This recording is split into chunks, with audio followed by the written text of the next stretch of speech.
امام زید حضرت امام زین العابدین کے بیٹے تھے، امام حسین کے پوتے تھے، امام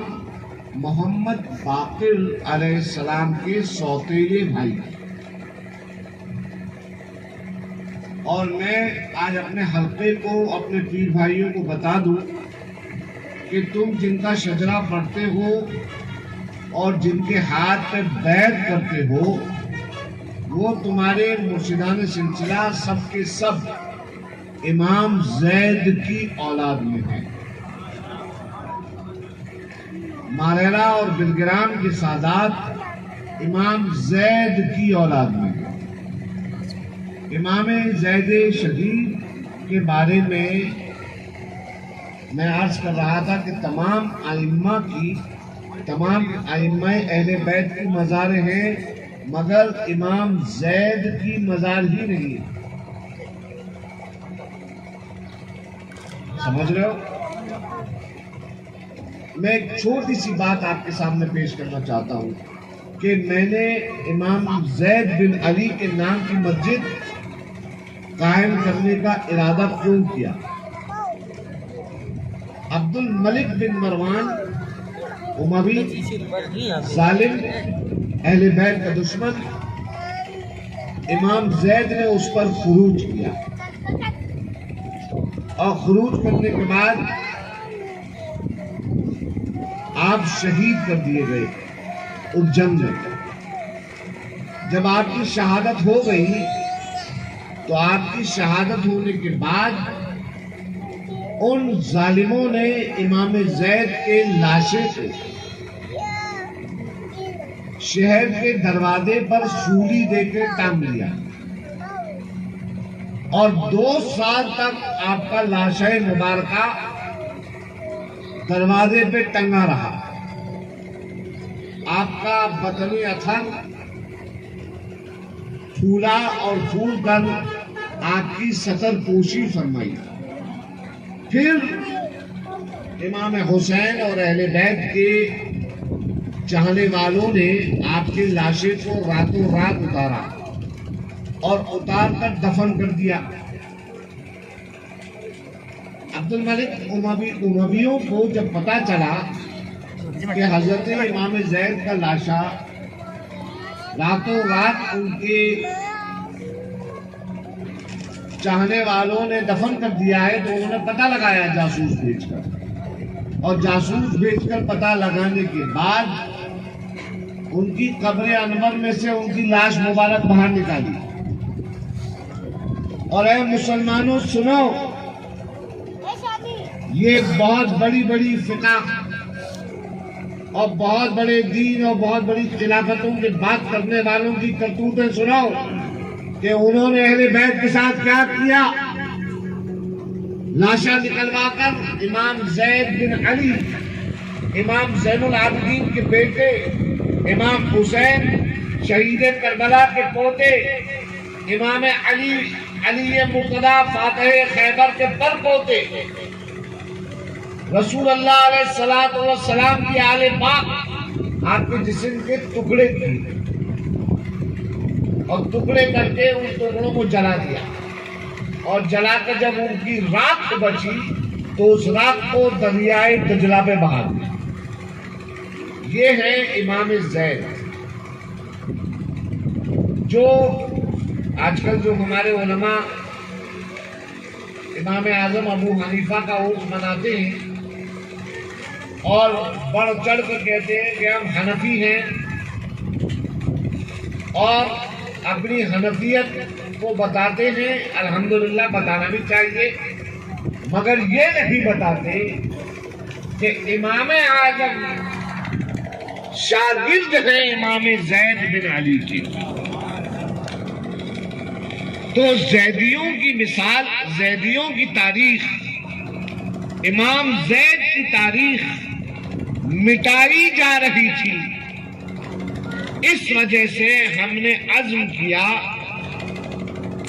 ایک حنفی ہونے کے ناطے کہ ہمیں، اور زیدی ہونے کے ناطے کہ ہمیں اپنے اس امام کی نشانی کو باقی رکھنا ہے جس میں طاہر کو ظالم امویوں نے جلا کے راکھ کر دیا تھا، اور اس وجہ سے خانقاہ برکاتیہ میں جامع آل رسول کے سامنے باغ زہرا کو آپ اچھی طرح جانتے ہیں، اس میں میرے برکاتی راجدھانی بسی والوں کا بہت بڑا ہاتھ ہے۔ اس کو حاصل کرنے میں تو وہاں پر 5 پلاٹ یعنی 4000 اسکوائر فٹ میں نے وقف کر دیا مسجد زید بن علی کے لیے۔ اسی لیے تو وہ دیکھو ایسا ہے نا کہ ہم اپنے بزرگوں کی نشانی کو باقی رکھیں گے تو ہم باقی رہیں گے، ہمارا نام باقی رہے گا۔ خانقاہ برکاتیہ میں جو نیک کام ہوتے ہیں وہ صرف خانوادہ برکات کے جو خانوادے کے لوگ ہیں ان کی اچھائیوں میں یا ان کے ثواب میں اضافہ کرنے کے لیے نہیں ہے، بلکہ پورا سلسلہ اس ثواب میں شامل ہے، پورا سلسلہ اس ثواب میں شامل ہے۔ اور عام طور پہ یہ ہوتا ہے کہ مساجد میں، خاص طور پہ ہمارے یہاں یہ بر صغیر ہند و پاک کی جو مساجد ہیں ان میں ہماری بہنوں کا کوئی انتظام نہیں ہوتا ہے نماز پڑھنے، بہنوں کے لیے پردے کا کوئی معقول انتظام نہیں ہوتا ہے۔ اس کی وجہ سے ہماری بہنیں مسجدوں سے دور ہیں، اس وجہ سے نمازی ہونے میں بھی کم ہے، اور جب ماں کم ہوگی نماز کم پڑے گی تو اولاد کیسے عادت پڑے گی نماز کی۔ تو اس فلسفے کو سامنے رکھ کر اور رسول اللہ علیہ الصلوۃ والسلام کے زمانے سے لے کر اب تک فقہ کے موٹے موٹے نقطوں کو دیکھ کر ہم نے یہ فیصلہ کیا کہ مسجد امام زید بن علی کے اندر ہم اپنی پیر بہنوں کے لیے اور اپنی مسلمان بہنوں کے لیے معقول انتظام کریں گے جہاں پہ وہ نماز ادا کر سکیں۔ تو ہم نے اس کے اندر ایک الگ سے انتظام رکھا ہے، آنے جانے کے لیے دروازہ الگ اور ایک پورا فلور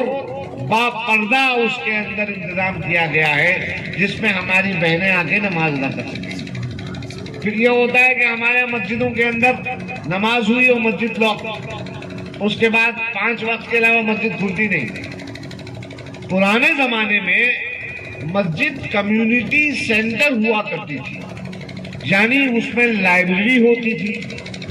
اس کے اندر فلاح اور بہبود اور رفائی یعنی سوشل ورک ہوا کرتا تھا۔ تو انہی بزرگوں کے خطوط پر ہم نے کچھ ایجوکیشنل گروپس کے ساتھ ٹائی اپ کیا ہے، اور انشاءاللہ تبارک و تعالی مسجد زید کے اندر ہی ہم نے انتظام کیا ہے کہ نماز تو ہوگی ہی، اس کے ساتھ ساتھ اپنے مسلمان بچوں کے لیے ہم medical entrance, engineering entrance, UPSC exams اور اس کے علاوہ ریلویز، بینکنگ وغیرہ جتنے امتحانات ہیں ان کی تیاری کا معقول انتظام کریں تاکہ ہمارے بچے زیادہ سے زیادہ برسر روزگار ہو جائیں۔ تو یہ وہ تحریک ہے خانقاہ برکاتیہ کی جس کی دعوت آپ کو ہمارے پیر بھائی رمضانی بھائی نے دی، اور ماشاءاللہ بہت اچھی طریقے سے دی۔ میں تو خیر اتنی اچھے سے بتا نہیں پاؤں گا، مگر رمضانی بھائی نے ماشاءاللہ بہت اچھے سے ڈیلیوری کری، اپنے ڈائلاگ کی۔ اللہ رب العزت زیادہ سے زیادہ ہم سب سے خدمت لے اپنے دین کے لیے، اور اللہ تبارک و تعالی ہماری خانقاہ سے اور ہمارے سلسلے سے علم کا خوب فروغ فرمائے۔ وآخر دعوانا الحمدللہ رب العالمین۔ السلام علیکم ورحمۃ اللہ وبرکاتہ۔